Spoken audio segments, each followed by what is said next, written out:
ఓం నమో భగవతే రుద్రాయ. ఏప్రిల్ 12, 2025 మనకి మదన పౌర్ణమి లేదా హనుమత్ విజయోత్సవం కూడా ఉన్నది.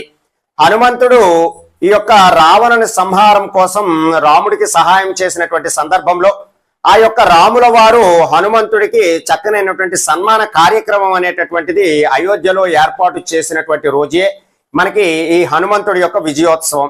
కాబట్టి ఇది కొన్ని ప్రాంతాలలో హనుమంతుడి యొక్క జన్మదినంగా కూడా భావించి హనుమత్ జయంతిగా జరుపుకుంటారు. కానీ ఇది హనుమంతుడి యొక్క విజయోత్సవం. కాబట్టి ఈ హనుమంతుడి యొక్క ఈ విజయోత్సవం పొందినటువంటి ఈ రోజునాడు మీరు గనక హనుమంతుడి మంత్రాన్ని ఇప్పుడు నేను చెప్పబోయేటటువంటి ఈ మంత్రాన్ని కనుక జపించారు అంటే మీకున్నటువంటి శత్రు బాధలు అనేటటువంటివి తొలగిపోతాయి. అలాగే దిష్టి దోషాలు ఏమున్నా కూడా తొలగిపోయే అవకాశాలు ఎక్కువగా ఉన్నాయి. ఆ మంత్రం ఏమిటి అంటే ఓం నమః హనుమంతాయ ఆవేశయ ఆవేశయ స్వాహ.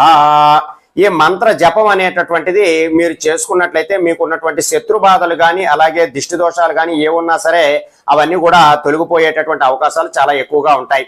కాబట్టి ఈ పౌర్ణమి రోజే మీరు అవకాశం ఉన్నవాళ్ళు సత్యనారాయణ స్వామి వ్రతం కూడా ఆచరించవచ్చు, రుద్రాభిషేకం కూడా ఆచరించవచ్చు. ఇంకా అవకాశం ఉన్నవాళ్ళు చండీ హోమం కూడా జరిపించుకుని మంచి ప్రయోజనాలు అనేటటువంటివి పొందడానికి ప్రయత్నం చేయండి.